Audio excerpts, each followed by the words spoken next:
This conference will now be recorded.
All right, if you care to join me for a pledge. The flag.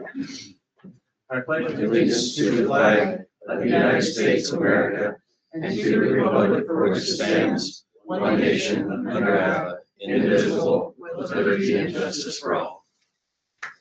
All right, we'll call the February 10th County Commission, Lawrence County Commission meeting to order. First up is the agenda. Anybody have any corrections or additions to the agenda? No changes for me, Mr. Chairman. Move to approve. Second. Approved by Tisdale, second by Ewing to approve agenda. All those in favor say aye. Aye. Any opposed, nay? Okay. Any conflicts amongst us? None here. I have none. Okay, got that taken care of. Regular minutes from the last meeting. Anybody have any additions or corrections to those? Move to approve. Second.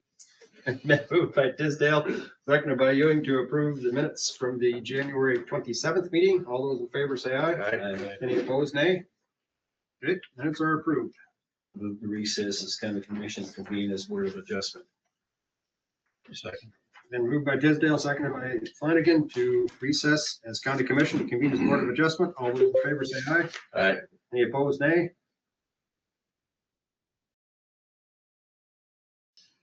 Motion Looks like we're at the minutes. minutes. I think there were three motions. I motioned at the same time, so I'll second that. Okay, then moved by Tisdale, seconded by Flanagan to approve the board of adjustment minutes. All those in favor say aye. Aye. Any opposed, nay? Okay, those are approved as well. To reconvene as county commissioners. Second. Then moved by Ewing and seconded by Tisdale to reconvene as county commissioners. All those in favor say aye. Aye. Any opposed? Okay, what would we like to do with the bills this month, or this week? Anybody have any questions on that? I have none. No. Pay the bills. Second. Moved by Flanagan, seconded by Ewing to approve the bills. All those in favor say aye. Aye. Any opposed, nay? Okay, bills are approved. Do we have any personnel requests? I have none, Chairman. Weird. Yeah. I could ask you to rehire and stuff. Get everyone out of the building. We had no travel requests either, did we? None, Chairman. Do you know if we have any money with the auditor's account to the treasurer? I do, we do have money. Okay, this is as of January 31st, 2026. Total amount of deposits in the bank, $19,169,578.51. Included in that total are the bank balance of $18,053,069.18. Money market of $1,116,509.33. Total amount of actual cash, 1,350. Total amount of treasure checks and drafts in the treasurer's possession not exceeding 3 days is $112,906.15. And then cash in the treasurer's possession, $7,941.41. Petty cash, $2,725 for a total of $19,294,501.07. Motion approved. Second. And moved by Flanagan, seconded by Tisdale to approve the auditor's account with the treasurer. Any questions? All those in favor say aye. Aye. Any opposed, nay? Okay, motion carries. Abatements, I'm guessing, is next. Brad is here, Mr. Chairman. All right. First one I have is from Brownsville Volunteer Fire Department. They bought a property and we would abate them for 9 months out of the 12. Since they're exempt. Move to approve. Second. Moved by Flanagan, seconded by Tisdale to approve the abatement for Brownsville Volunteer Fire Department. All those in favor say aye. Aye. Any opposed, nay? Motion carries. Next abatement is from a gentleman who applied for the veterans exemption. He applied the first week in November, which of course is after November 1st. He said he'd been told by some, not in our office, to apply after November 1st. I think they got that mixed up. His letter is many months before that he was qualified for the exemption, so I would move to give him the exemption. He just waited to turn it in until he thought it was the appropriate. Right. Mhm. Right. So Motion to approve. Been moved by Ewing, seconded by Tisdale to approve the abatement for Mr. Felsick. All those in favor say aye. Aye. Any opposed, nay? Okay, motion carries. thank you. The legislature, are they considering a bill this year to remove that deadline I think they're, or extend it or yeah, the amount of years? they allow you to go back 4 years. I think it's capping it at 4 years back. Mhm. And they're raising the amount to 350 is, I It's think. even more what than that, I it think, like 400. was. Is it? That was the last I had heard. so. Next on the agenda is concerning a vacancy that occurred with the passing of Commissioner Sleep. There are, of course, state law set out the process, or not the process, but defines the events of vacancies office. which as you might guess, Beth is one of them. It's important to remember that the commission, while they need to fill that position, appoint a new commissioner, due to a law change last year, the commission has up to the second meeting or 35 days to fill that vacancy. And that vacancy just fills the term that Commissioner Sleep had, which is set to expire January 1st of 2027. So just throughout this year. So at this point, I would entertain in a motion to go into executive session to discuss this process. Motion to go into executive session. Second. Okay, it's been moved and seconded to go into executive session. All those in favor say aye. Aye. Any opposed, nay? Okay, thank you. I'm gonna turn the camera off and the recording while there's an executive session.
Oh.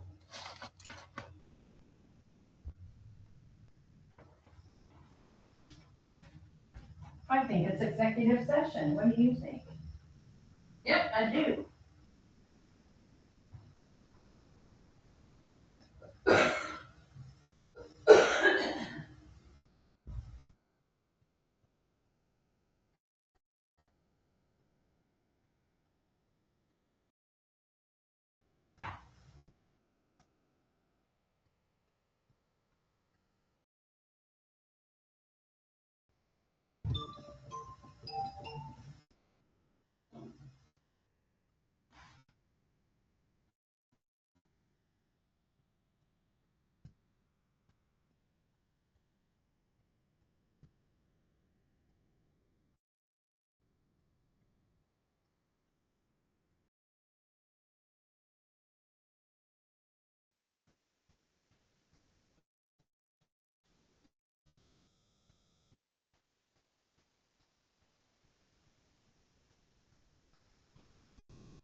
Good morning. Gail, your mic is not muted. If you could please mute your mic, that would be helpful. Thank you.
Okay, Mr. Chairman, I think we're back online. Okay, we'll be back in session here, coming out of the executive session with no motions made or accepted. So, before us then is the business of the vacancy.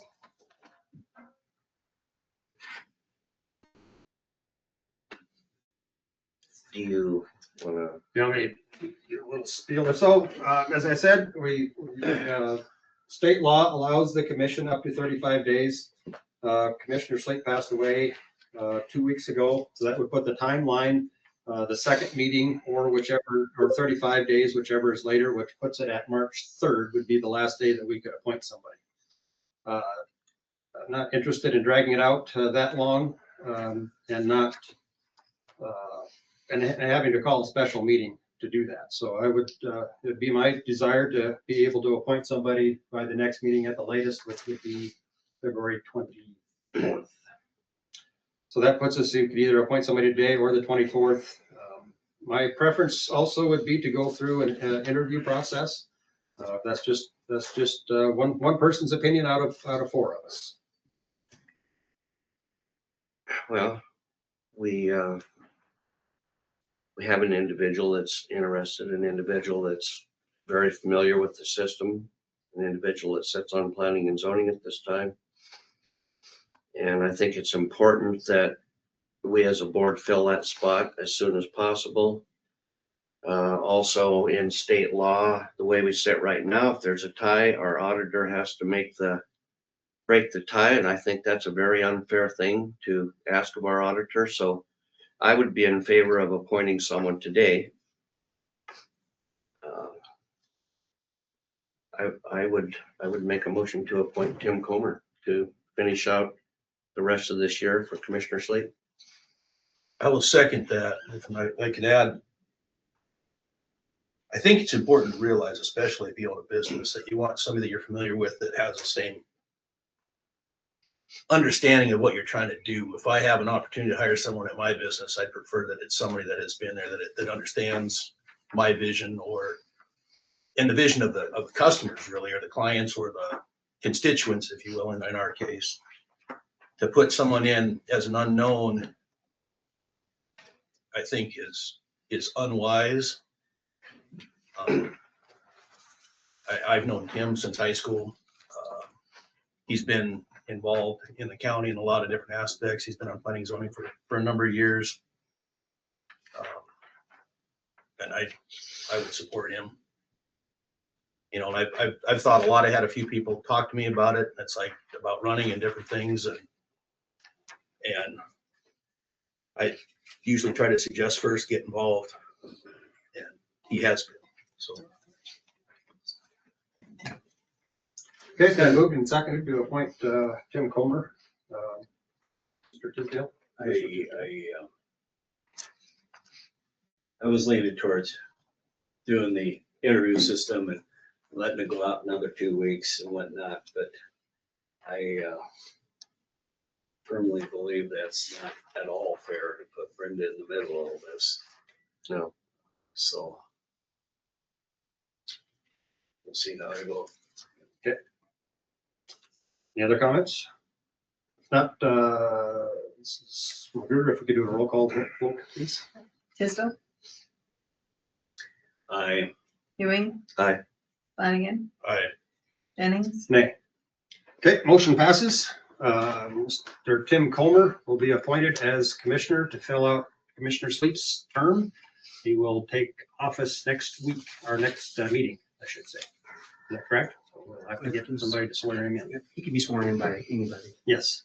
Mr. Chairman? Yes. So now theoretically, you would have 3 county commissioners on planning and zoning. I don't know if you want to consider that today or wait till he's on board, and also Richard's other appointments as well. It's on the fair board, for example. I would be willing to step down from the planning and zoning board. Okay, that's your wishes. You need a motion? Well, yeah, of I course. would make a motion that we declare a vacancy on the planning and zoning and advertise for a a position within the out of the community to replace an individual there. It's a little confusing, but Yeah. we can't have three commissioners really under any circumstance on planning and zoning, so one will step down. So we need to Well, and advertise for an opening. for Tim was public a citizen opening. from the community, so that's only fair that we offer to the community for an individual from there. Mr. Chairman. And we do have people that expressed interest in it when we Correct. did last time. Do you want to re-advertise that or utilize that pool of names? Should we go from one name there? I could go like a name from one of those. I've got the names upstairs if you want me to go grab them.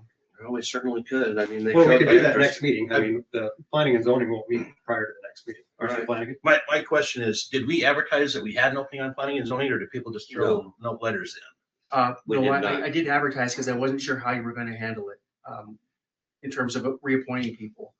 Because in the past, you'd always have only one county commissioner on, if you were gonna continue that policy, or and you decided you were gonna have two. So I did advertise just in case there was an opening.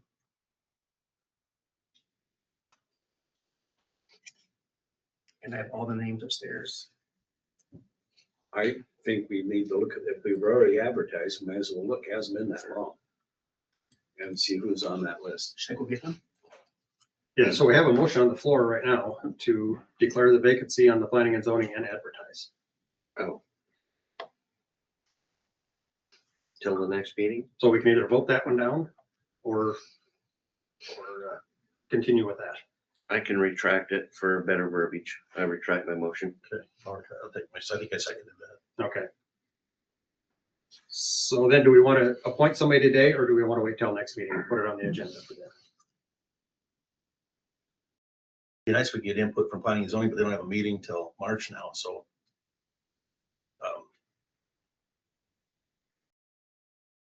But don't look at me. I had a strong opinion on You two had all the ideas last having a time. county commissioner having a full table here, but I don't, on planning and zoning, I'm a little confused. I think, why I don't we think just we go from the list. go for the list today? Or Yeah. Okay. Just do it. Well, we can come back to that, can't we? we can. Yeah, we could put it on the Keep agenda going for here. next meeting too. All right, we'll move along here with the Sheriff. Dean is up next on the list.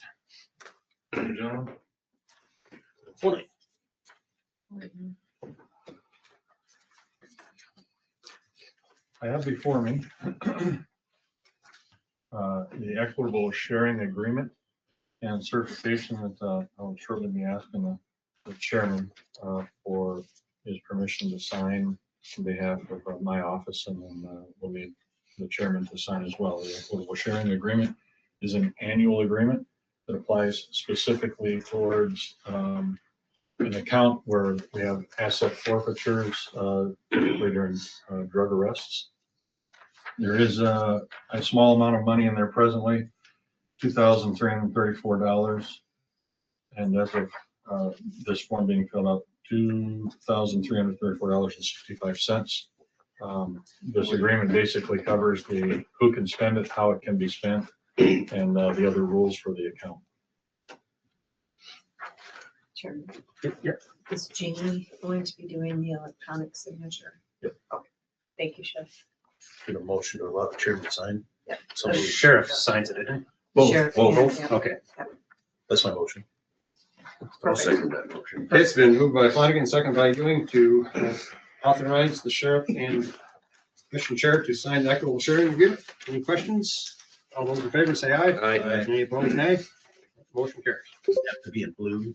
It's a highway thing. All signatures are going to be in blue from now on. We are 10 days into February. Our year-to-date revenue from the Public Safety and Services Center is approximately $187,581.60.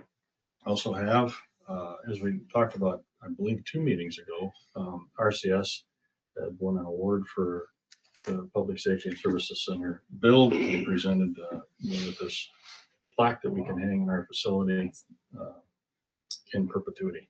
So Fantastic. Very nice. Yeah. very nice. Gentlemen, that's what I have for you, unless you have anything for me. And ma'am, sorry. Sorry. I don't think so. Okay, good. Yep, thanks, Sheriff. Have a good day. Thank you. Thanks, Brian. That would be John first. Mr. Bay, would you like to discuss anything with us?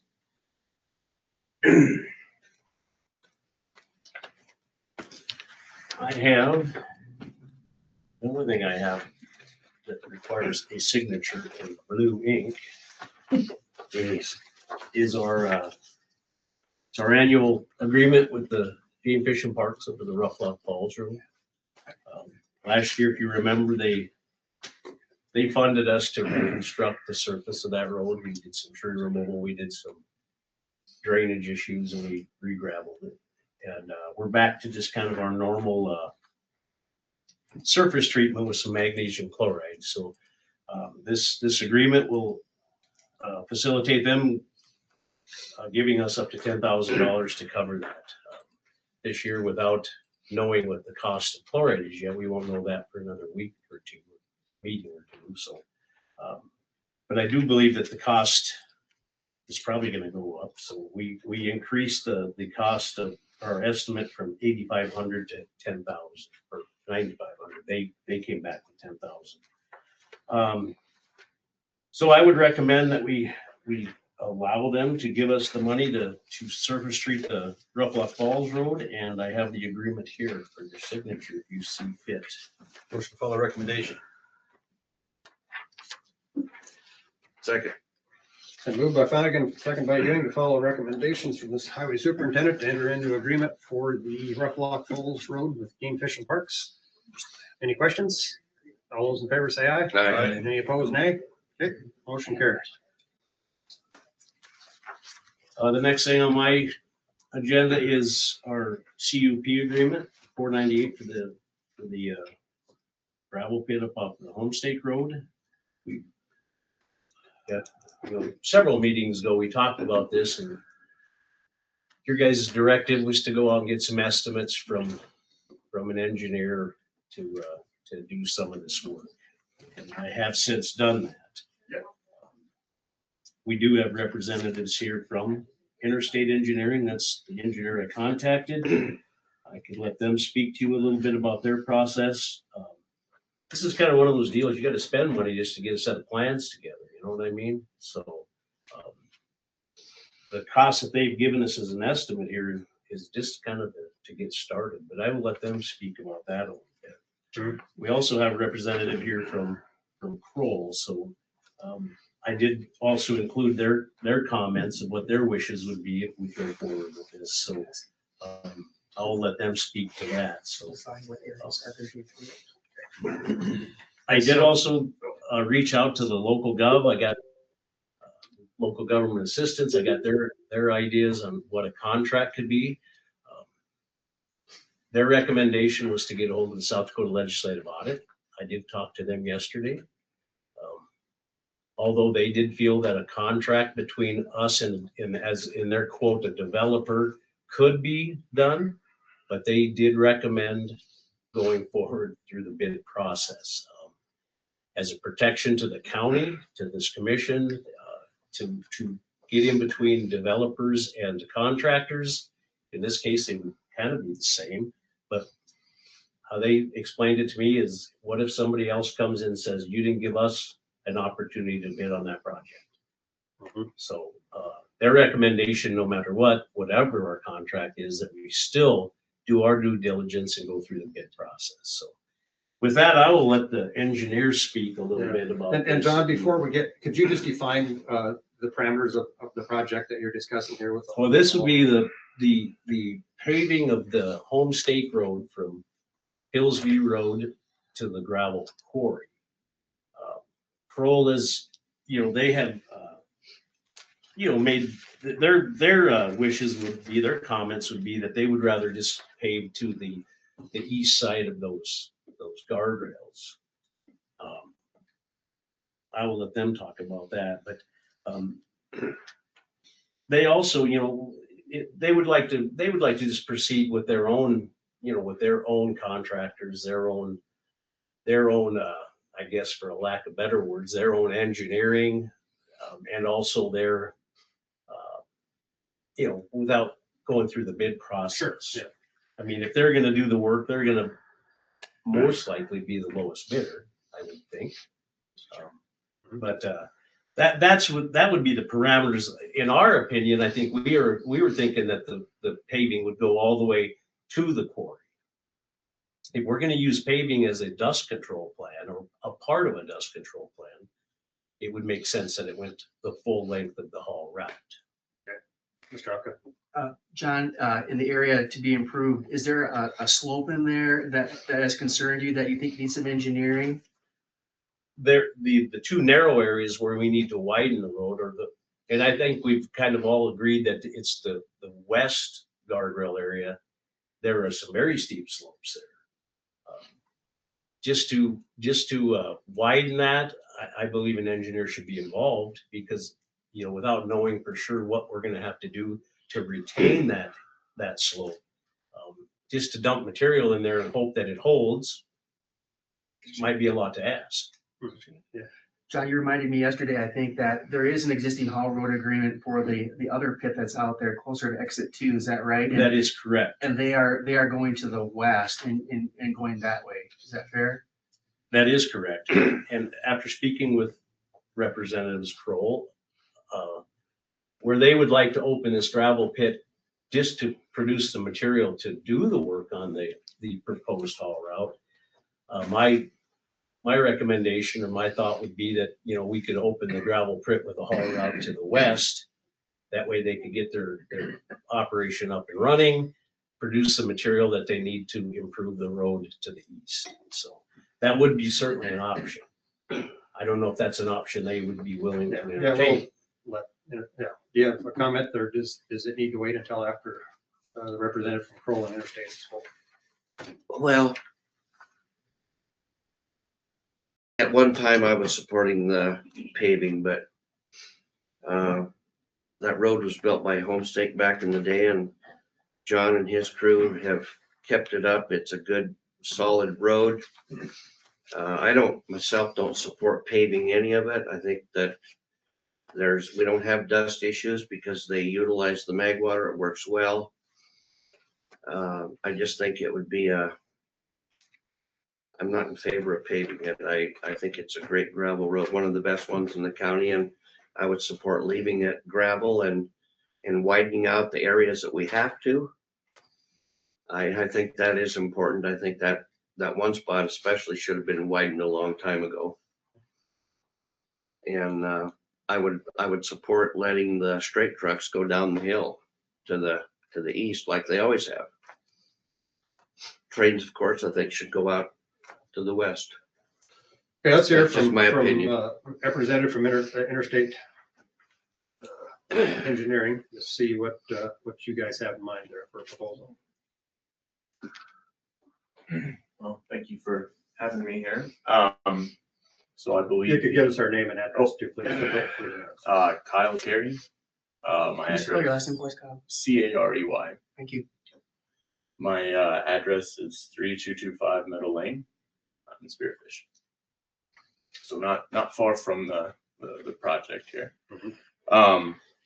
Yeah, so yeah, we the proposal that I had sent John was that we would generate a preliminary engineering report, we call it. Essentially, we would get options together as far as what we want to do in those two narrow spots are the bigger concern, whether widening the road. I think there's always a do nothing option.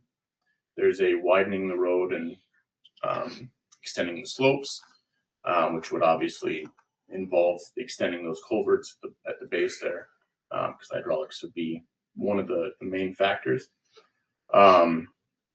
A structure, and then the third option was some form of widening the road and using shoring of some form to support the road, and then you wouldn't have the widening the whole way down those slopes. Those were the four options that preliminarily we looked at. Preliminarily we looked at. That seemed to make the most sense to us. Okay.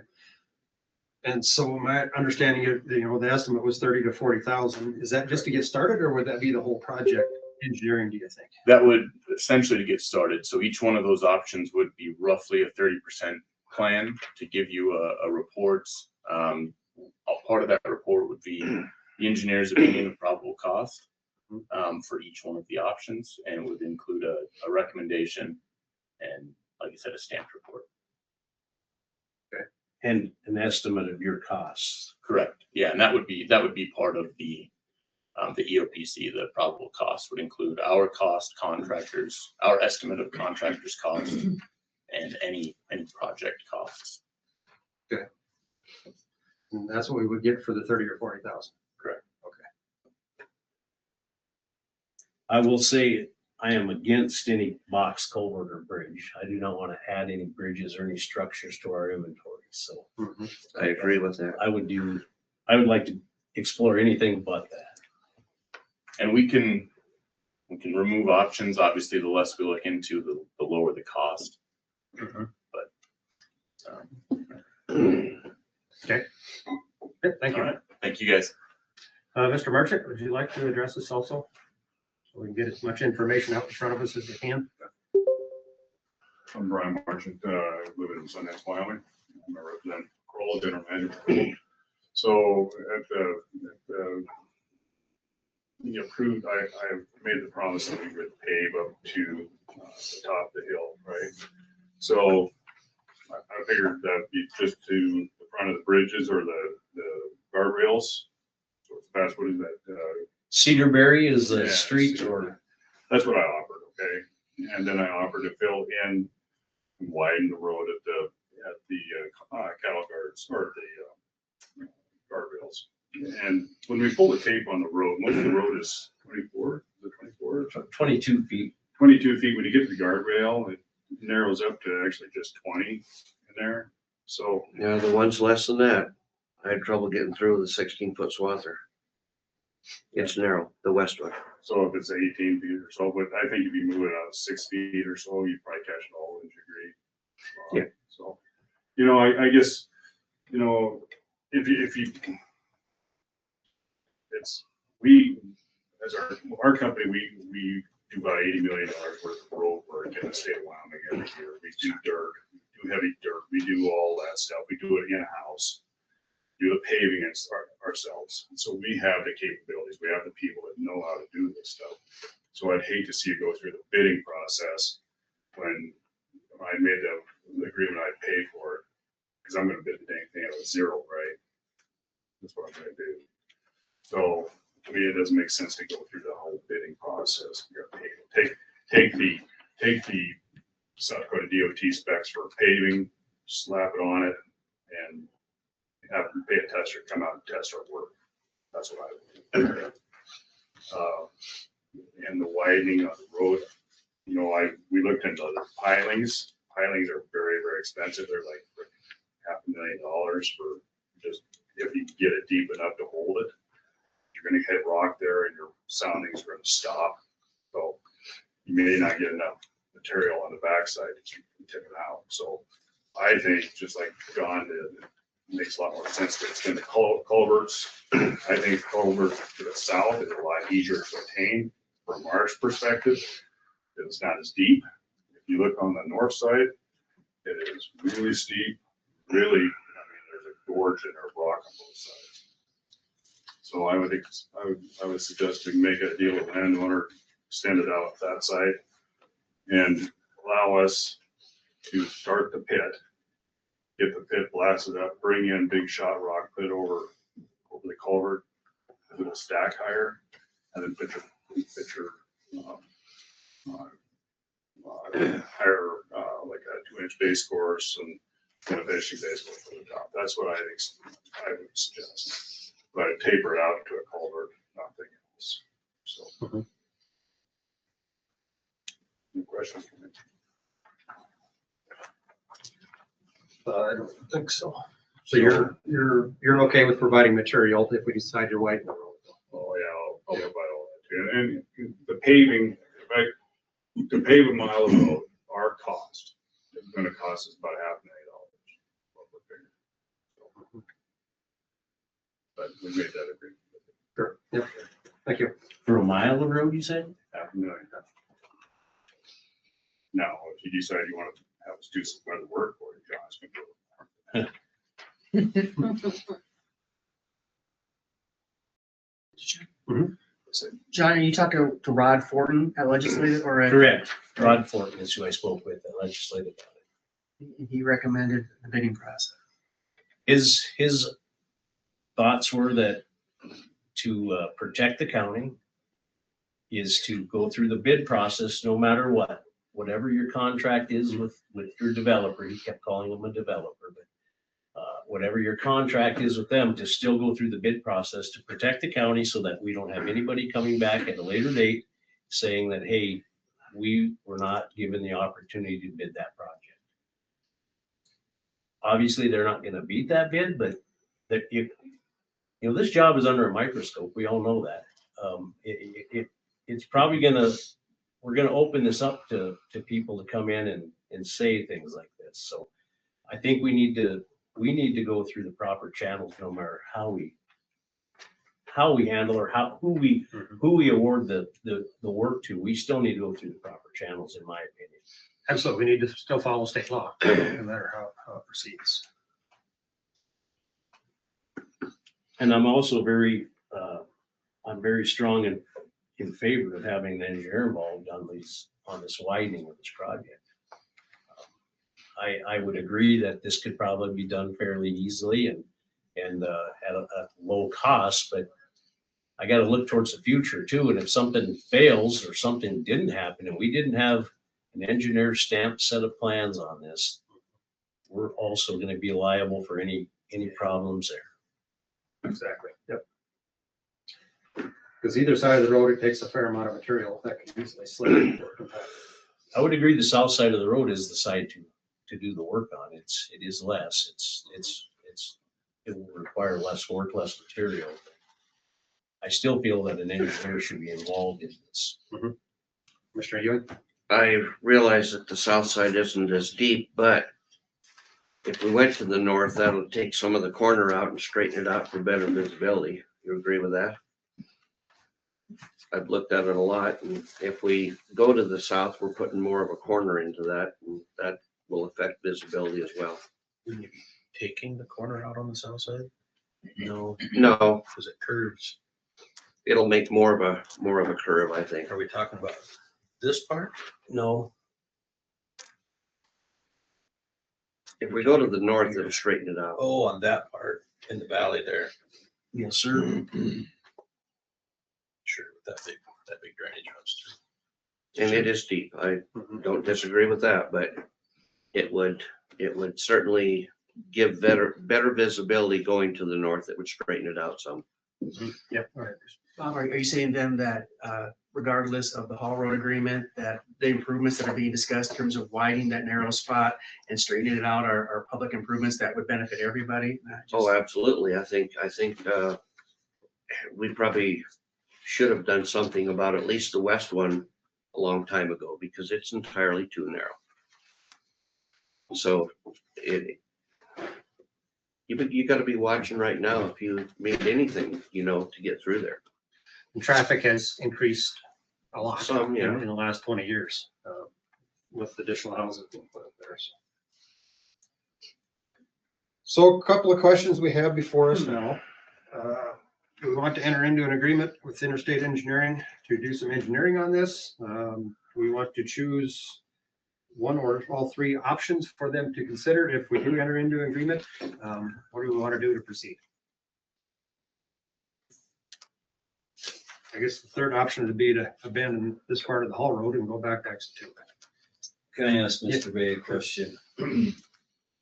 As far as the pavement, do you have a preference? Mr. Ewing's saying that the gravel road's just fine, but we've got an option to get it paved to the turnoff to Cedarberry. Which would you prefer? Well, I like pavement.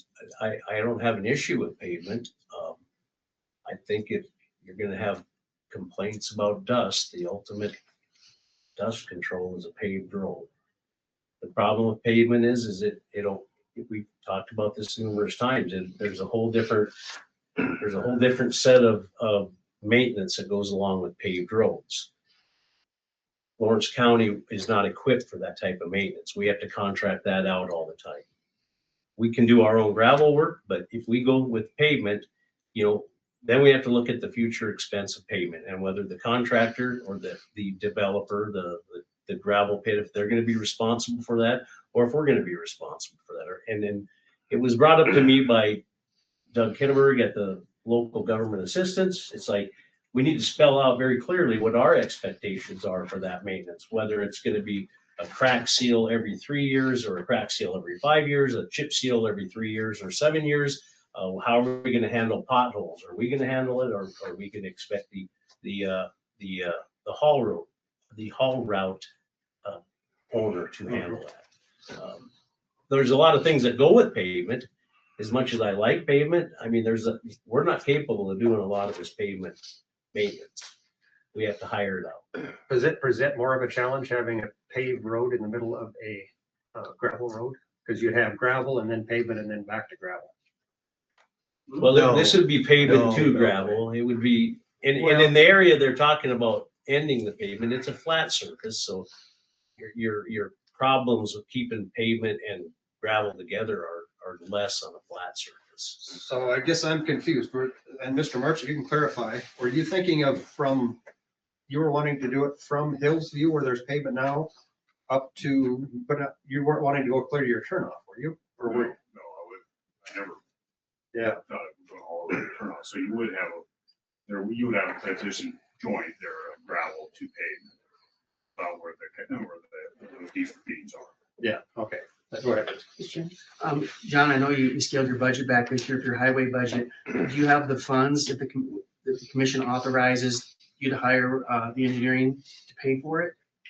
We still have, we have money in our engineering fund, I guess, or we have money to handle some of It this. doesn't take away from other projects. I don't believe it will. I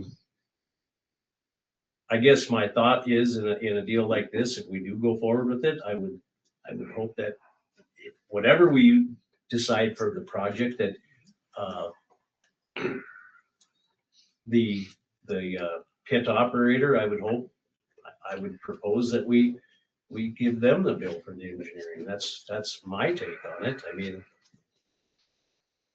the county right now, we don't have anything in this. We're not gaining anything from this. I mean, we're gaining a gravel quarry that we can get gravel from, but I mean, we don't get sales tax, or we don't get any funding from that source. It is economic development, I guess. I'm sure if you dissect it enough, you find where we get some sort of impact, but There would be a safety component to widening the road also. absolutely. Mr. Young? I just wanna, basically, what I'm hearing is paving it for dust control. And I've got land up there. I travel that road almost daily. There's not a dust issue on it because you take good care of it and it's mag watered. So in my mind, it's a waste of time and money to pave it when we got a perfectly good road that's working well. The only dust issue we have up there on the bench is the Cedarberry Road is horrible dusting.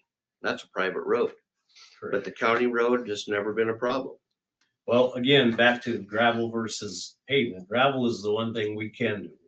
That's kind of our expertise. Yeah. We can maintain gravel. We can replace gravel. We resurface gravel. We do it every year. We do it to the tune of hundreds of thousands of dollars. We're definitely more versed and better at doing gravel. Mr. Tisdale? With the thought of turning the engineering bill over to Kroll, who's the engineer working for? The county or Kroll? And I think they should be working for the county for our security and safety and law safety. So I think we figured out another way to handle it. And we need to hire our own engineer, in my opinion. So they're working for us. And do you want the engineer to explore all options or limit the options? Well, I don't want I haven't come down to that yet. I was all for the pavement. But Commissioner Ewing is correct. You go down that road, there isn't any deaths, especially now, but it does take care of it. It's easier for the county to maintain. So, Yep, Commissioner Ewing. Well, and other than the two narrow spots, I think the road is plenty wide all the way. It's just been a good road. It was built for trucks. And we've had trucks going up and down it for God knows how long. So I guess in the interest of public safety, I think that we should be widening the road in those narrow spots where the guardrail is. I think that we should get it professionally engineered because either side, there's a significant amount of slope and fill there. And we want to make sure that it's done properly so the road doesn't start to slip. That being said, I'm not a big fan of shoring or retaining walls. So I would like to limit it down to just adding a culvert on, figuring out how far back we need to go, get the right compaction and slope up there. I would agree with that. Same here. Confident enough to put that into a motion? Sure, I'll take a stab at this. I would propose that we don't consider asphalt on any of it, and that we hire an engineer to do the study on widening the road in the two narrow spots, and which would be the best advantage to the county for the dollar to make it safe for forever. Kind of a sloppy motion, but. And leave it open to all options or limit the options? He said no paving, so that's one option. Well, but there was the option of, do we want to use a structure or a box culvert? Oh, I retaining actually, wall, no, I just want to do the fill and the compaction culverts. No retaining wall, no bridge, no box culverts. On either side of the road, depending on who we can reach to be the agreement with. I mean, it may be the north side. You don't know what's. Yeah. Well, the reason I favored the north side is when I look at that area, if we go to the north, that straightens out the road and the visibility gets better. So if you're talking about public safety, to me, that would be the option I would like to see. Just so I can, there's no second on the motion, maybe I'm premature. I was just gonna try to refine the motion. Bob, is your motion consistent with I up there? Basically to widen the road over the drainages and either replace or extend the culverts to the new toe of the slope and have no paving? I'm trying to capture all the essential elements of your motion. Yeah, I guess it would be basically number one with, my motion would favor going to the north to straighten the road out. we probably want to leave either side out as an option. I think we're gonna have to include some sort of surveying so we know where the property lines are and who is the owners of what property. Okay. Is it, Mr. Chair, is it fair to say that you want to engage an engineer to report back consistent with paragraph I there, and to include whatever that might require work on either side of it? Does that make sense? Okay. To make it fairly broad, but defined enough for a scope of work. Is that fair, John? I think so. Okay, yeah. So, and if I may, Mr. Chairman, again, this might be premature. There's the cost of that, and at some point you might want to visit with Mr. Merchant about is this a cost county's going to incur no matter what? Are you looking for reimbursement? Is there an amount that he'd be willing to contribute, not to exceed? Mr. Chairman? Yes. I'm not in favor of the county taxpayer paying any of the engineering on this. We didn't approve a CUP to get a bill. Or to make money. We approved it because it was, well, the board approved it. Well, my Because it was motion appropriate doesn't for what it include is. anything about that. So I just don't think the taxpayer should be footing the bill for engineering. I think your motion had engineering in it though, originally. And Mr. Chairman, for your consideration, if you want the county to pay for the engineering, would it be because that you think those improvements need to be made regardless? I do, so I'm gonna leave that in there, that the county take care of the cost of the engineering. Pros have already offered to provide materials and do the work. But I think the county has some responsibility in that piece of road because it should have been done a long time ago. That's my motion, whether it fails or. Commissioner Tisdale. It's formalized motion. Can I make a comment to it? Maybe support it. But what my thought is that we just pull pavement off the project. And then Crow could reimburse us for the engineering fees and still save money from having the pavement on there. But they would work, we would pay the bill, and we get reimbursed. Yeah, we better get a second on the motion before we discuss it anymore. Or the motion will die. Again, Mr. Chairman, it seems relevant, I think. Brian's listening. Any thoughts on a limitation on the engineering bill, or is that offset by the savings from no paving? Mr. Chair, I would like to have a guess on what that engineering cost would be. Are we talking $50,000 max on it? And in this scope? So that's one of the things I was gonna offer, if I may, is maybe we write a new scope and submit that. 'Cause it seems that rather than doing a study with options, we know what it is, and it'd be more of how does the alignment want to lay out? Would that better suffice? I like that idea. Yeah, I think that we could just continue this till the next meeting, and that would give us a better chance to discuss that a little bit with the engineering. Perhaps Mr. Merchant has some more influence or input on that. So we can kind of come up with a plan by the next meeting and make a formal motion. So so the motion dies. Yes, the motion died for lack Like a second. Okay, thank you. Thanks a lot, guys. Not the Trying to move things along. Go ahead. I mean, there's an opportunity or potential opportunity, I should say, for state funding if we do a report and that leads to a project. We were exploring that for this. So for the next meeting, if we don't hear back on the funding, I'll still propose it as a report, but I'll include the kind of an option A, option B sort of scenario. Okay, yeah. Would that state funding also require pavement though? I'm not sure. We'll find out. Okay. Any other questions that we have for these guys before we send them off on their mission? Yep.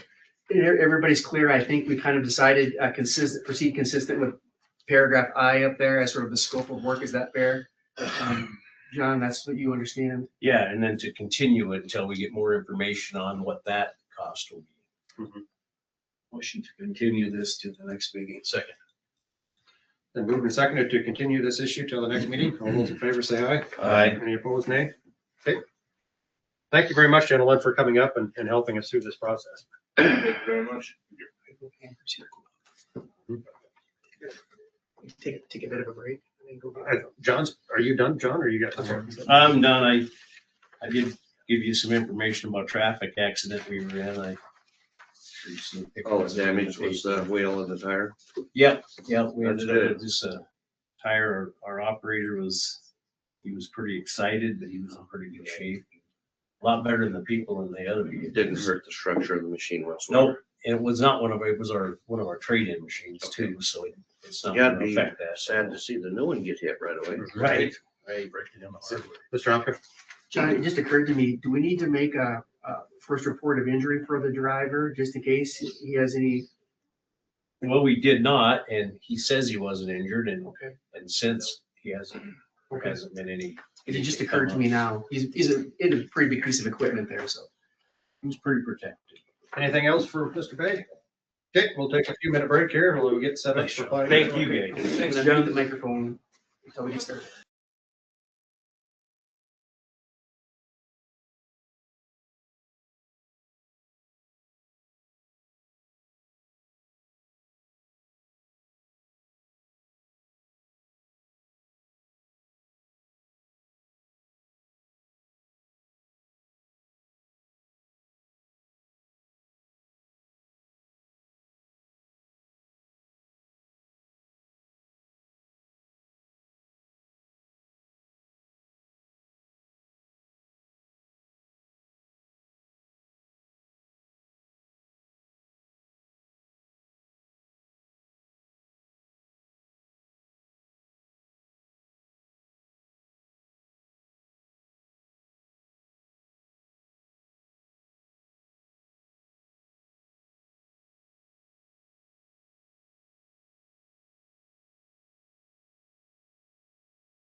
You must have turned the camera off, huh?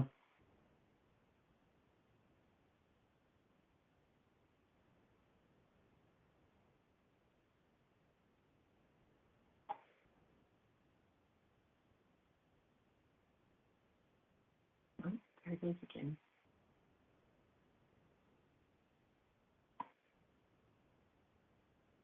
Good morning, caller one. If you could please mute your mic, we would appreciate it, please. And they are just taking a brief recess and we'll resume here shortly.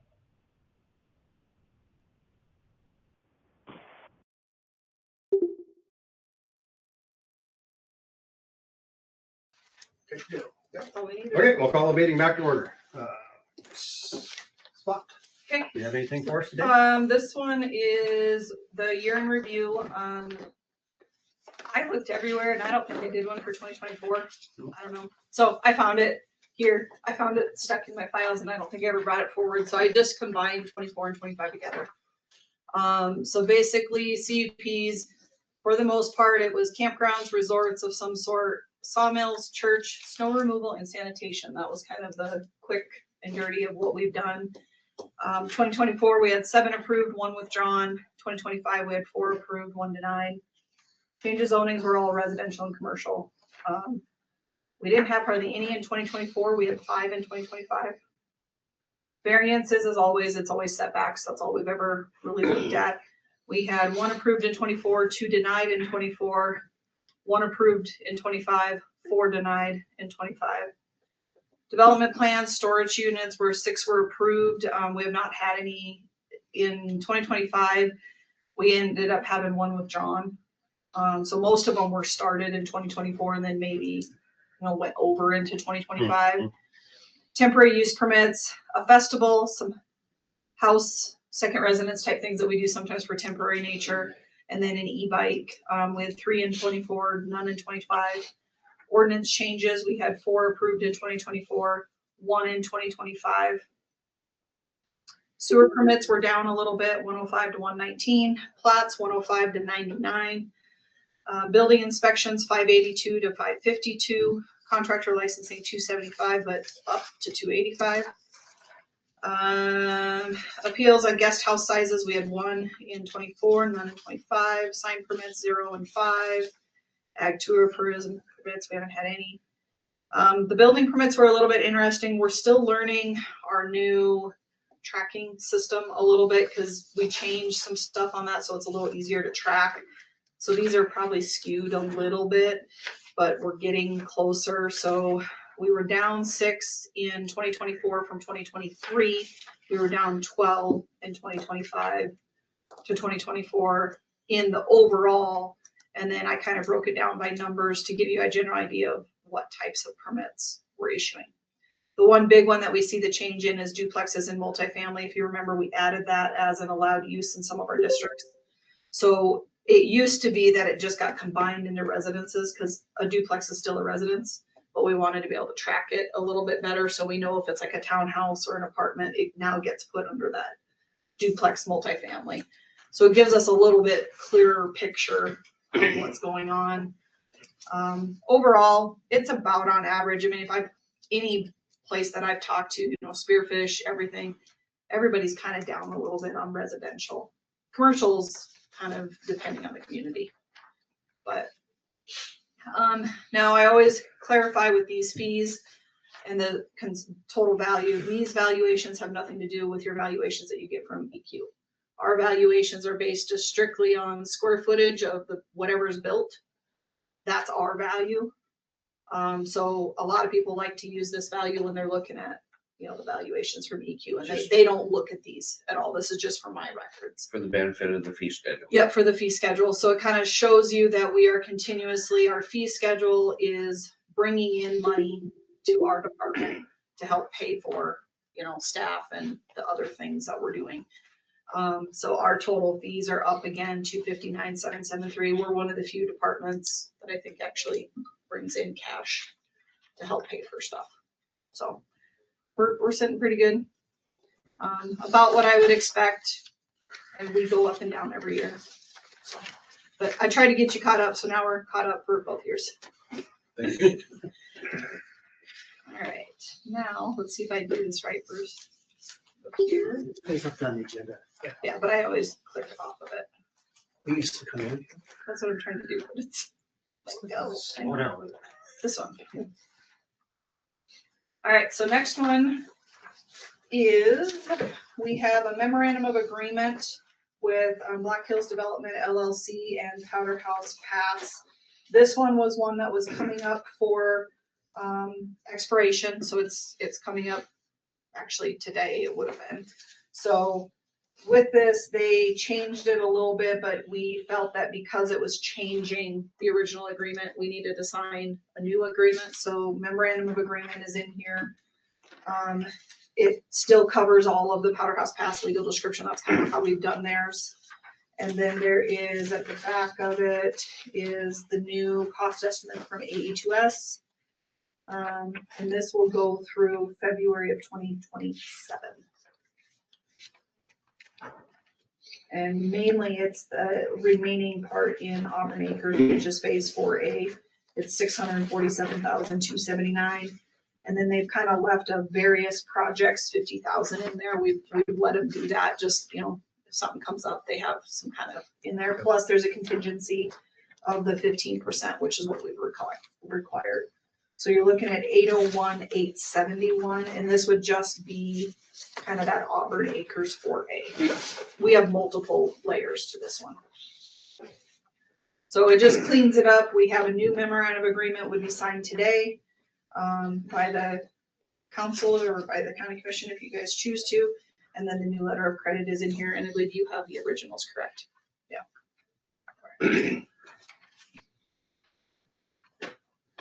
What would be the wishes of the board here?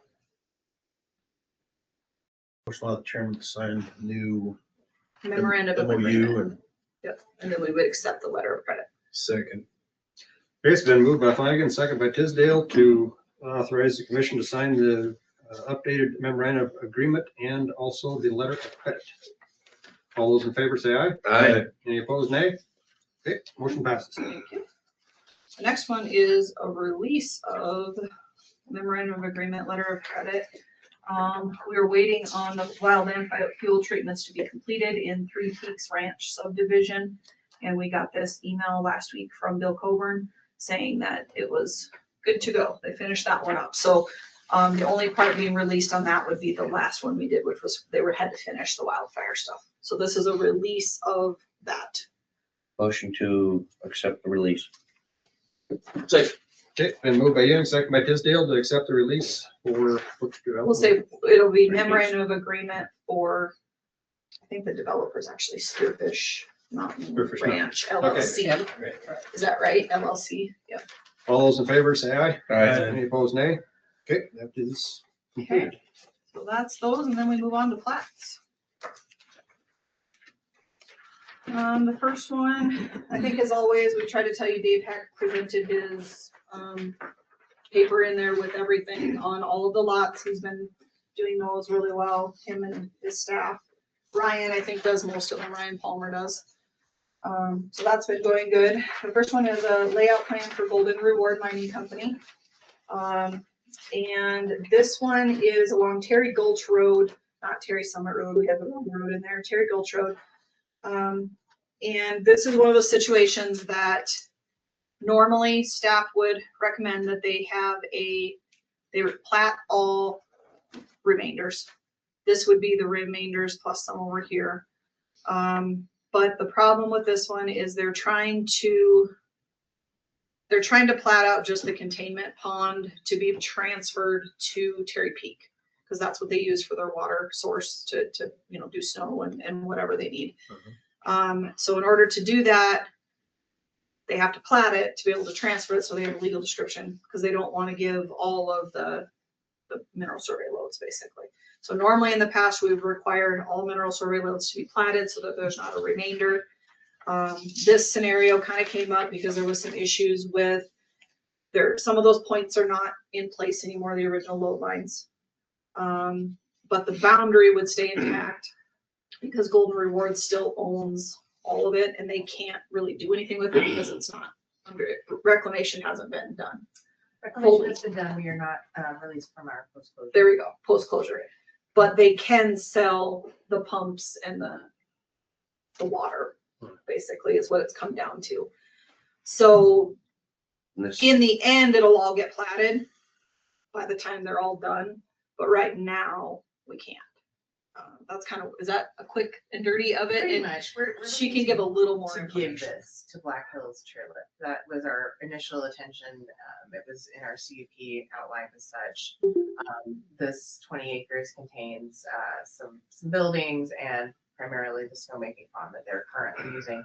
They're using the facilities now, but part of our 2010 agreement said that we would give them these 20 acres. So the first thing we want to do is plat it, like Amber had mentioned, to be able to enter those discussions with DANR about post-closure liability and how we can do that appropriately. But to be able to do that, we have to describe it to them, and this is what this meant to do that. Sure. Did we put, did we put something on here like a no build? On We the had, walls? well, 2 things or 3 things that were approved. One was that we would not make them do a fire plan because it's a pond. 2 was the surveyor was here at the last meeting and he agreed to put an acreage table that showed how much was left out of each load so that the EQ office can track those of how much is gonna get taxed where. So they will have an acreage table on there. And then we had talked about putting a, for transfer purposes only, note on the plat, because we have done that before, that it just shows the reason why we did this was just to make it where they could transfer it to the new entity. Correct. So those were the 3 things that were added as approval under the last meeting.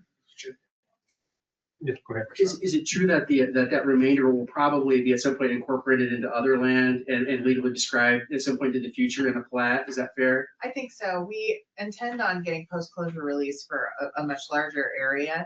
And at that point, I think it's appropriate to like look at those mineral loads and kind of figure that out at that point. But for now, just for the transfer between us and Black Hills, that's what this is. Sure.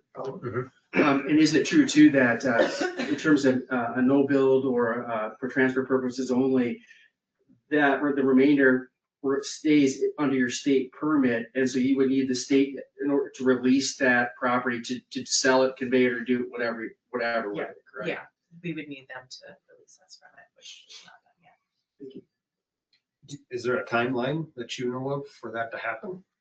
Or is that not out of your control? Not in my control. Talking with initial conversations with the state, this hasn't been done before, so it might take some time. Okay.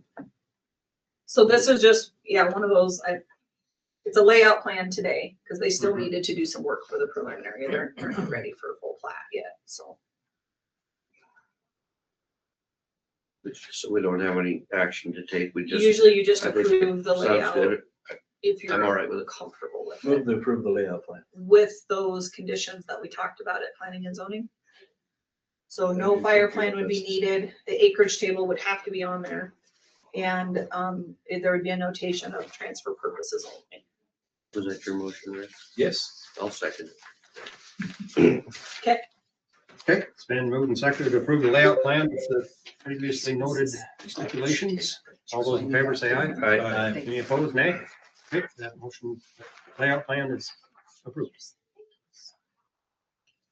I lost your agenda. Sarah, you're running out of people. Got one? You'll have to go back. You have to poke it. Never mind, I didn't lose it, it's there. All right, next one. Nine, are we? Yeah. Should be. Oral construction. Okay, this one is just a final plat for lot 44 in Golden Hills subdivision. Yeah, nothing really too crazy with this one. It matches the preliminary. Move to approve the final plan. I'll second, but I got a question. Okay.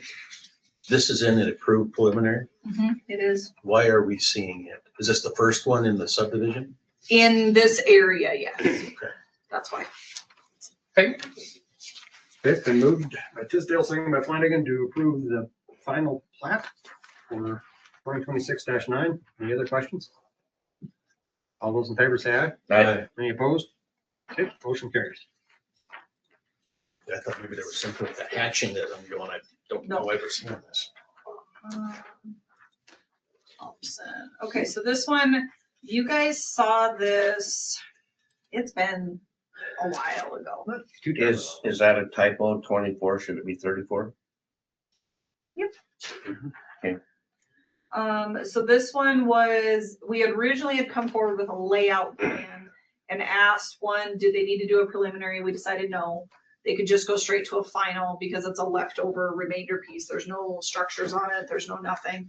I think the only thing that's of interest to this that I want to make sure gets brought forward, that Thompson's and whoever they decide to sell this to understands, the DOT will not allow any access off of the highway where it is. So they were okay with this. The language on the plat, the highway will have, the DOT will have to sign the plat anyways. But they wanted to make sure it was very clear that no new access points will be allowed. It'll have to come in through the church. That's the adjacent property. So whoever buys this one or Thompson's, whoever will have to come to an agreement with the church for access.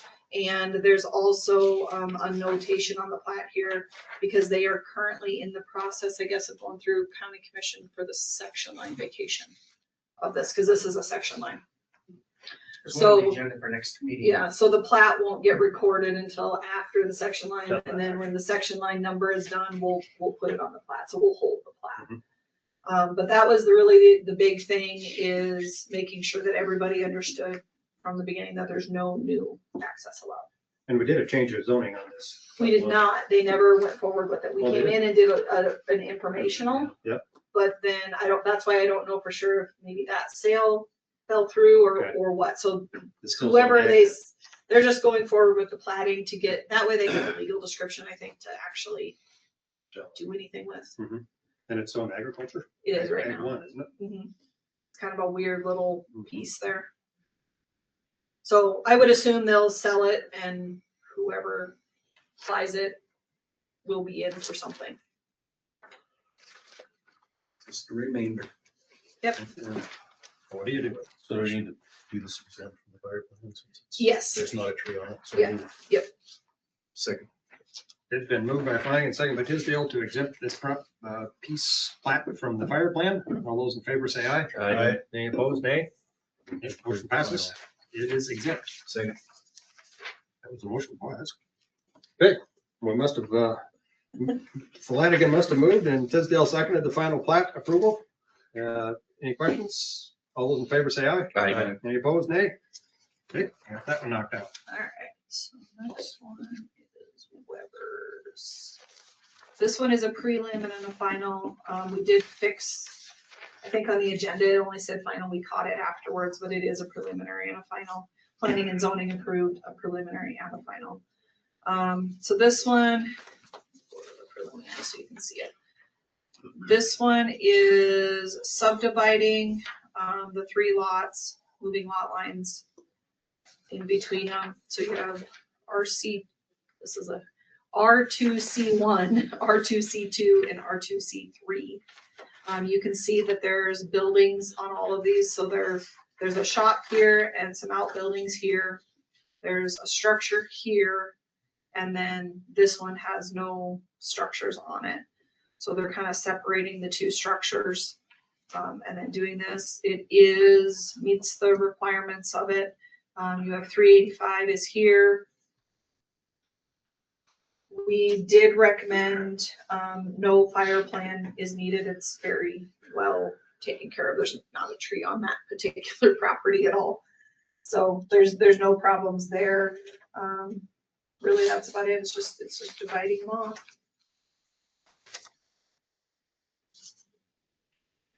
Does it need to be exempt then? Mr. Chairman, To do that? Yep. where is the access to lot R-2C1?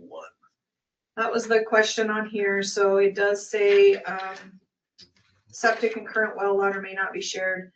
It has not been decided. They're not sure on that one. The existing access comes in down here. Do we still have requirements that they show the access on preliminary plats or no? Well, we've had that discussion before because he still owns all the lots. Can you But he's platting them do off. access across your own lot? Shouldn't that be Well, he's got reflected a on private this? There's a 40-foot 40 private foot driveway right easement here. in the front. Is that what? There's a Okay, 40 right foot there? right here, Okay. so There's a Yeah, 40 foot guess- yeah, easement. so there, it does show it there. we thought the 40 foot would be okay Yeah. as a driveway. Okay. That's kind of hard to see, but it's right here. And then there's a 20 foot that comes in this way. This is all meadow, isn't it? It is all meadow. Yeah, there's no trees at all on it. If you look at the, here, we can go back first, so you can see it. Yeah. There's Yeah. just nothing there. It's an old HGS, I think. Yeah, 246. I'll make a motion, to make it exempt. Second. And moved by Flanagan, second by Tisdale to make it exempt. All those in favor say aye. Aye. Any opposed, nay? Okay, motion carries. It is exempt. Okay, number preliminary and a final. If you know where, this is right across from the campground, Robay Lake Road, the campground, and then there's a log house and a barn that sits there, and then there's a bunch of tractors that sit in the yard. There's a bunch of old tractors that he has like parts and stuff. Move to approve the preliminary and the final. Second. Were you gonna do something? I was. Moved by Tisdale, second by Ewing Across from Randall's, to approve yeah. the preliminary and the final. 2026-11. All those in favor say aye. Aye. Any opposed, nay? Okay, motion carries. Yeah, it should be staggered. Should be spread, that's fine. I think so. This one is Shanks. If you remember, we've had lots of discussion on this one. This is a preliminary and a final plat. Plus the fire plan is done, and they have opted to move the access to the existing location into a shared access to his original barn and down into the other one, which is what John Bay had requested originally. And they had to change the shape of the lot. So that's why it's, instead of just being like a straight across lot, it has this little jog in it. The Shanks wanted to keep some trees that were down in this area. So originally he kept just trying to go straight across. I don't know if it was not realizing that you can change the shape of the lot. Does it have to be a straight It line? doesn't have to be a straight line. So they worked together to come up with it. And then the new lot owners of lot 2 were at the planning and zoning meeting as well. And this is what they agreed to. So this is the existing driveway that was already there. They won't make any changes to, the access coming off or anything. And then there's access over here to the existing barn that stays with Shanks. And then the new access, they can, they'll have to build their own driveway coming off this way. So it in the long run, South Dakota Game Fish is okay with it staying as it is. John is okay staying as it is. So we're good to go.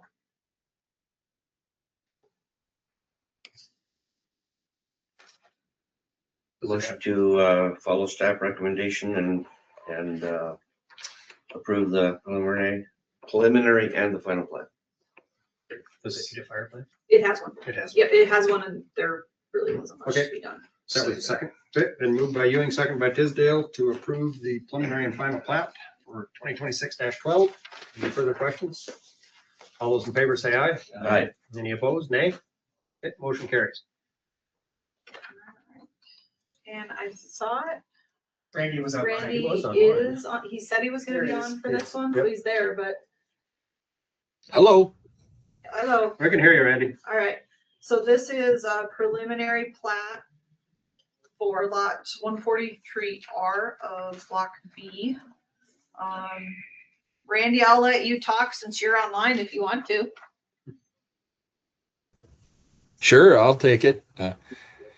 Basically, it's combining two lots and adding a sliver between the lots and the Summit Road. So it's just a combination of 3 pieces of property into one big lot. Sounds good. Yep, that's always a good thing. That's favorable. It cleans up stuff. They've already got a fire plan, correct? Yes, they do have a fire plan in place. Okay. Motion to approve consolidation plat. Is that, we have preliminary on the? We have a final? preliminary, no, we don't. We just have a final. We didn't Okay. have them do a preliminary Right. on this one. So this motion to approve. Second. Been moved by Flanagan, seconded by Ewing to approve the final plat of the consolidation of lots. Any further questions? You know what? I'm wrong. We did have a preliminary on this.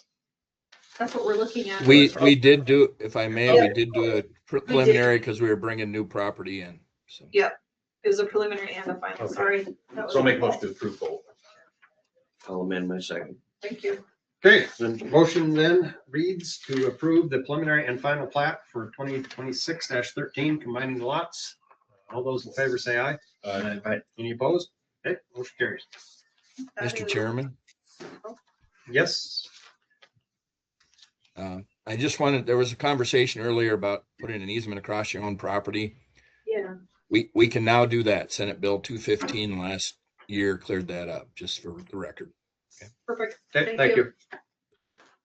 Doctrine of merger. There we go. That's the word I was thinking. Okay. That's I have. all for you. Okay, That's we it. do one additional piece of planning and zoning business. We would like to appoint somebody for the planning and zoning board. Mr. Alka has got the applications that we had on file from January. Mr. Chairman, I can share the letters, I have them, but to let you know who applied at the time, Kristen Wayne submitted 2 letters, Ron Anderson and Shorty Angus are the 3 that I remember. That were interested in being on planning and zoning. And so we all had access to those letters. Do you all remember them, or do you need more information on those 3 candidates? No, I'm familiar. I'm good. I'm also good, but I also have access to them from. Okay. I like that. So what are the wishes of the board then? So we would be filling this seat of, have we decided who's stepping off? I guess that's the question. Yeah, we should probably decide that. Don't look at me.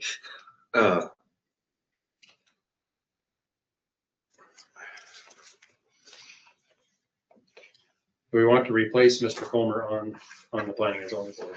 I think that would be the appropriate thing to do. That's what I think.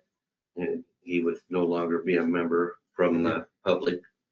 And so we should certainly fill it with a member from the public. Yes. And we have 3 applicants. Kristen Wing, Ron Anderson, Shorty Angus.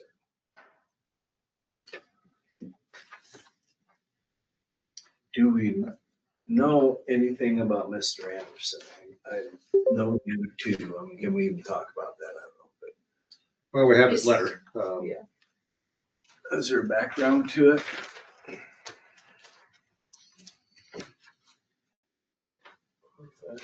Where's the gentleman with?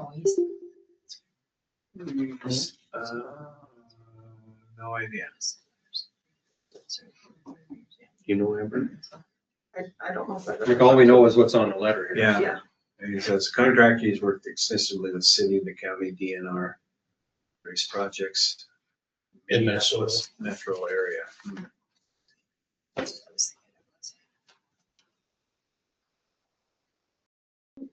I have met him, but I don't. You have, you say? I have, yeah, a couple of years ago. I remember him. Oh, I'm sorry. Let's wait. Speak that easy. I would support Mrs. Wing myself. Well, she's sent 2 letters and.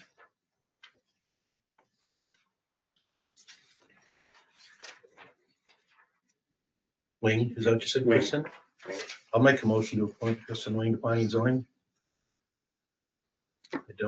I know her probably as well as I don't. I've met the other 2. I guess I'm familiar with her. She's been active and not on the board, but certainly has been interest for a long time. Okay. It's been moved by Flanagan, second by Ewing to appoint Kristen Wing to the planning and zoning board to replace Tim Comer. Any other comments? All those in favor say aye. Aye. Any opposed, nay? Okay, motion carries. Mr. Chairman? Yes. Just to note it, so I think if she's replacing Tim Comer, his term was from 2023 to 2027. So she would fill that term ending, December 31st, 2027. Just so we have that all clear. Okay. Fair enough? Yep. And would you make that phone call to make sure that she would accept the position still? And I will. You want me to do it right now? Yeah, that'd be good. Because if she doesn't want it, then we're, And then I would just request that, like I've done with most of them, is I try to set up an appointment prior to the next, since she missed February, it'd be March. But I would try to have her come in beforehand to kind of get her, meet with you. you know, meet with me, situated, what Do a little what needs onboarding. to do and take place. Sounds fine. Sure. Okay. She will need to bring us treats I'll regularly. talk to you and do all this stuff with Debbie. All right, I think next on the list is items from the public. I see we have some people online. We just would ask, remind everybody of our online meeting participation guidelines of to identify yourself, muting your microphone. You've done a very good job of that so far. Most of you have. Speak when recognized. I see we've got a raised hand, so you're following that rule. We'd also like you to turn on your camera so we can see who we're listening to. And along with that, we welcome your public comment. We ask that as you do, please focus on respect, clarity, and adherence to procedure while keeping your comments to 3 minutes or less. So that we may capture it in the minutes, please give us your name and address. While making your comment, please be concise, state your specific comment, avoid personal attacks and profanity, and follow the chair's guidance. Remembering that we are listening, but typically not engaging in back and forth dialogue during public comment, as the goal is effective communication, not debate. Anybody from the audience here would like to comment? Mrs. Merchant, would you like to go first?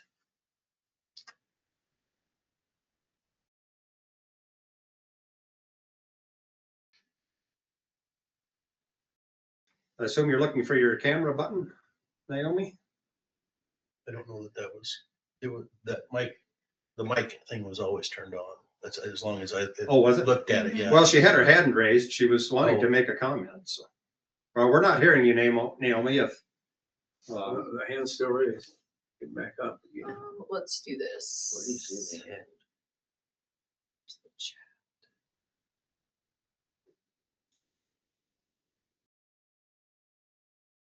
Can you give us something in the chat, Naomi, if you're having technical problems so we could help?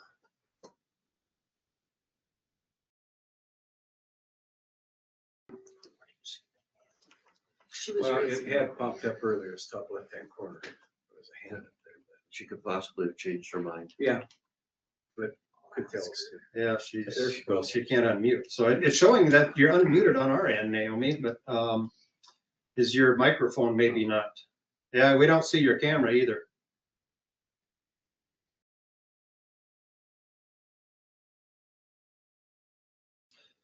While Naomi's working on that, is there anybody else that would like to make public comment? Sometimes, Naomi, you have to get off of the meeting and then redo it. Sometimes that helps.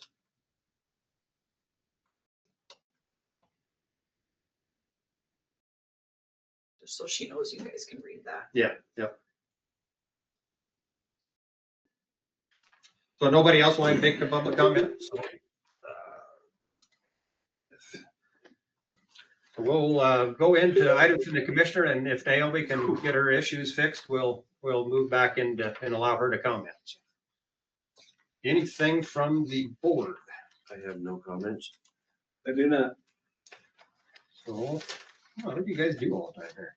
So we did, the Natural Resource Committee, including myself and Black Hills South Dakota Forestry, went on a tour with Patrick Champa, who is our new district ranger, and also Jeff Williams, I believe, who is the silviculturist for the Benchmark project. So we had a good tour. The Benchmark project is kind of over in that, I don't know, Nemo. The Benchmark area? Yeah, the Benchmark area, that would be, yeah, I wasn't familiar with that, but yeah, it's kind of, that's one border of it, so.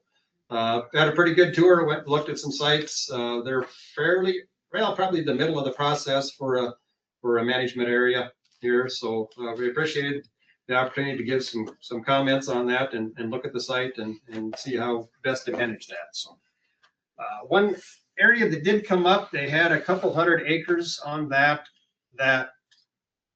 needs that they cannot treat without prior weed control.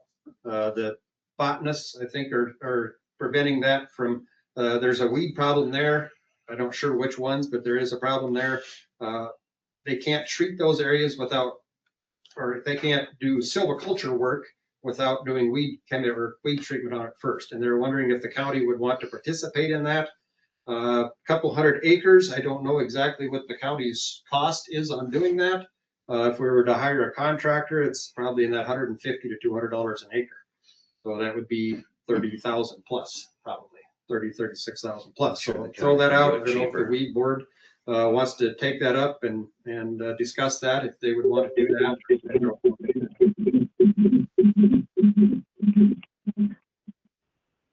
So Naomi, did you call in? Is that?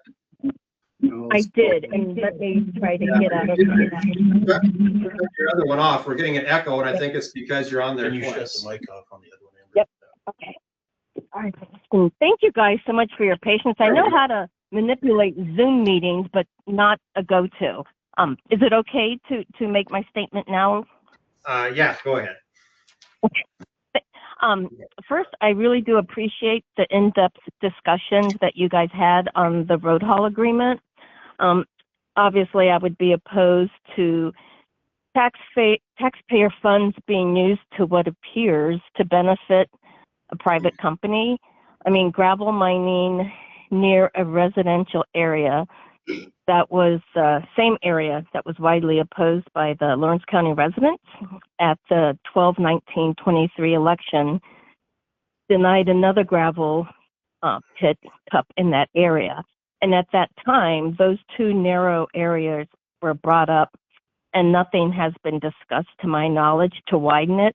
But now it seems to be imminent, and it appears to just benefit Kroll, although I know the public would benefit as well, but I think the timing is unfortunate. And then also the cost of the preliminary study of $30,000 to $40,000. I guess my feeling about that is that the election, the 12/19/23 election, cost $30,000, and it was a point of contention of essentially wasting taxpayer money, yet this plan is going to cost probably more than that, and that's just for the plan, and so that is a concern to me. And then also the legality of circumventing the formal bid process. Since Homestake is a public road, I would hope that whatever the law says, to avoid litigation at all, if at all possible, to prevent the potential taxpayers having to pay for legal fees to correct that process. And then finally, I just wanted you all to be aware that I did email John Bay, I think a couple months ago, expressing my concerns regarding children's safety who wait on the side of Homestake Road to catch their school bus, number 8. It picks up and drops off kids during what would be Kroll's operating hours. And so the speed, I don't know if the speed has been addressed and maybe slowing down the limit. And then it was also my recommendation to him to replace the current yield sign on that 3-way road of Hillsview and Homestake with 3 stop signs due to the increased heavy truck traffic. And because I live in that area and I use Hillsview to leave, I cannot tell you how many times that yield sign is ignored. And it could even be the placement of it. It is closer to a home there. I don't know, but those were really my main concerns at this point, because it does look like that it will move forward, and it's more of a safety concern for the kids that ride the bus. So thank you very much for your time. I appreciate it. Yep, thank you for your comments, Naomi. Commissioner, you? Didn't we agree to lower the speed limit to 35 in that area here a while back? We had a discussion on it. I mean, Don't remember doing it. We did it on the other part of the road. On the Cameron brought it up. John's out there. So. get clarification on that. I certainly don't have a problem with that. I would wait and see what Thank Mr. you. Ray recommends.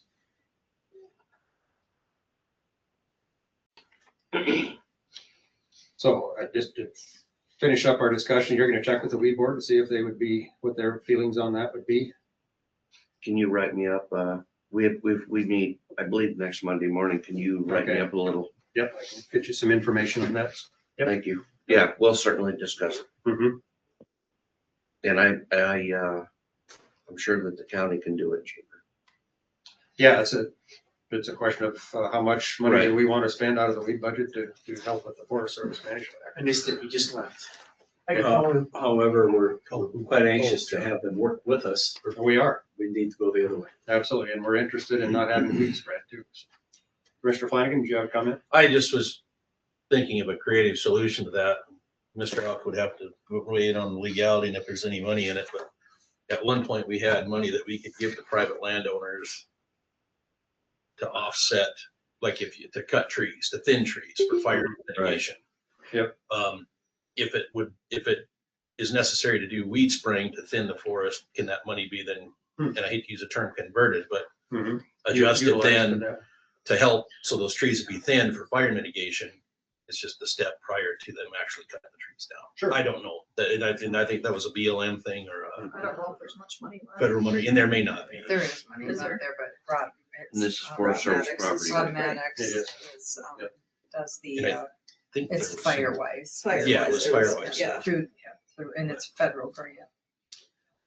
There is. I don't It remember. may not make any sense at all, but I just was thinking that that would be a way to drive. get some trees not. Yeah, it's a good, need to be good thinned. possibility there. I think that's a 50,000 acre project. 12,000 of it is private land. Next to it, it's 38,000 federal. So you're comfortable with the new gentleman? Who's Leading it? very, very transparent. He wants to work with us. Absolutely. Yeah, that's refreshing, yeah. Yeah. He's wanting to come up to the next natural resource meeting and be involved and answer any questions. That'd be great. John Bay will be right here. Okay. Only other thing I had, I talked to several department heads We can make a decision. after last meeting about the possibility of having a department head meeting with a couple of commissioners, just to help with the information flow and understanding what's going on in the department. So we'll try to put that together. Commissioner Tisdale as vice chair, would you like to be involved in that? I could help. Okay, we'll get that set up here in the next couple of months. Yes. I'd recommend people just walk up to the offices and have a discussion. I used to do that all the time. And through that, when I walk in one office, they know who I am. I don't know that you need to make it any more formal than to just go and say hello and ask if there's concerns. I mean, you can certainly sit them down in a room and make them all nervous, if that's a better. Well, I think there's the a way help you with the prefer to do it, I communication guess. between departments too, is what I was hoping for. Just to try to, if there's anything that we can do to make business more efficient up here, we'll go ahead and address it. We'll try it and see how it's received, I guess. So I don't know if we want to wait. Is that all we have? Any other business to conduct? Mr. Chairman, I can express to John, I was concerned about the speed limit and also the yield sign. Is that right? Yes. Okay. Well, we can wait for it. We can't make decisions anyway. No, but it'd be nice to hear from Do you John. want to sign plats while you're I can- hanging out? There he is. Oh, never mind. I can still sign plans. Okay. I guess I don't know if I can, because I brought that up. Yes. Yep, go ahead, John. Probably can't, but we can get Larry to report back here next meeting. Didn't we have a discussion on lowering the speed limit up there in the Rock Quarry area? Yes. To 35, We've, and I think you agreed with it, am I right? And the landowners when that brought it up. Yeah, I would agree with that, lowering that. It's 35 just to the west of this proposed quarry, and then it's back to 45 on either side. So Okay. I would not be against lowering that speed limit to 35 throughout that whole area. Did we make a decision at the last time we talked about it? We or- did not. Okay. We got that to the agenda for next time. Yes, we can. That clears that up. And then the yield sign too, I think was a question. Oh, yeah, Ms. Merchant was online a little while ago asking that we make a three-way stop sign and stop at that intersection there. So, and she has called me and asked about that a couple of times now, and each time I've kind of told her and explained to her that I don't feel that it needs or warrants a three-way stop. It's a through road, Homestake and Hillsview are, for all purposes, a through road. It's on a hillside, you know, coming down from Homestake is a hill. The yield is on the other, a little spur of Hillsview. To me, that would be the only one that requires yielding. As far as it being a stop sign, I just don't know. We've never had any accident reports to support a problem there. I could do a little more research into that and see if there are any citations issued. I wouldn't have that information. I would have accident reports only. It's pretty obvious when you're coming up to Homestake and the road that you should yield to through traffic up. And it's very visible. Yeah. There's not a real sight distance issue there. But I could do a little more research and see if there's any citation. I would be I doubt surprised if there is, no. You think that people really recognize the purpose of yield signs anymore and are following the traffic laws with them? They seem to think it's a slow down or merge instead of a stop if they're becoming traffic. Any other questions before us? Okay, entertain a motion to adjourn. We are adjourned. Thank you, everybody. Thank you, Brenda. What time are we meeting with the, 1 o'clock next door. lunch before that? Miles was just come up with him at 12:30, so he said we'll see you at 1. Oh. So just you and Can I get signed might this as for well you too, go Brenda? and come back. Can I take a few minutes to go get license plates and we can go in? Oh, okay. You all right with that? Old Country is not open anymore. I know, what happened there? They can't have that, no cook.